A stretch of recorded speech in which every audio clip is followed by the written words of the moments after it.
இலக்கை நோக்கி டுவர்ட் த கோல் இந்த நிகழ்ச்சிக்கு உங்களை அன்புடன் வரவேற்கிறோம். Praise the Lord. ஆண்டவராகிய இயேசுவின் இனிய நாமம் மகிமைப்படுவதாக. இந்த ஹோலி வீக்ல இது 6வது நாள், சனிக்கிழமை. அவர்கள் போய் கல்லுக்கு முத்திரை போட்டு காவல் வைத்து கல்லறையை பத்திரப்படுத்தினார்கள்.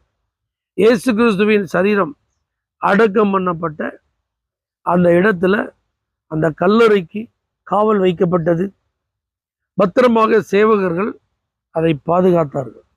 பேதுரு தன்னுடைய நிருபத்தில் எழுதும்போது இதுக்கப்புறம் தான் இயேசு காவலில் உள்ள ஆவிகளுக்கு பிரசங்கித்தார் என்பதை குறித்தெல்லாம் எழுதப்பட்டிருக்கு.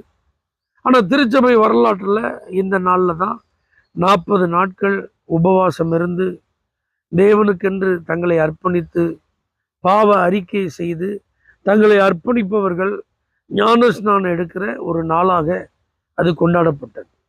அப்படி தங்களை அர்ப்பணிப்பவர்கள் மேல் எண்ணெய் பூசி ஜெபித்து கைகளை வைத்து ஆசீர்வதித்ததாக சரித்திரத்தில் சொல்லப்படும்.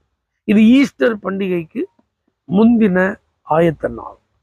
இயேசு கிறிஸ்து இந்த பூமியில அவர் செய்து முடிக்க வேண்டிய எல்லாவற்றையும் செய்து முடித்தார் என்பது வரலாற்று பூர்வமாக நிரூபிக்கப்பட்டது. வேதத்தின்படி அது நிறைவேறியது. ஆகவே தெய்வ பிள்ளைகளே, ஆண்டவர் இயேசு கிறிஸ்துவை நினைத்து நம்ம ஒவ்வொரு நாளும் நம்ம மகிமைப்படுத்தணும், அவரை துதிக்கணும்.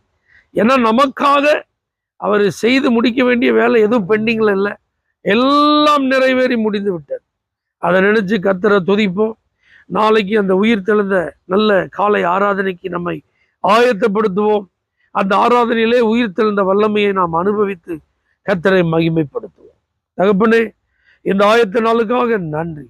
உயிர் தெழுந்த காலை ஆராதனைக்கு எங்களை ஆயத்தப்படுத்தும்.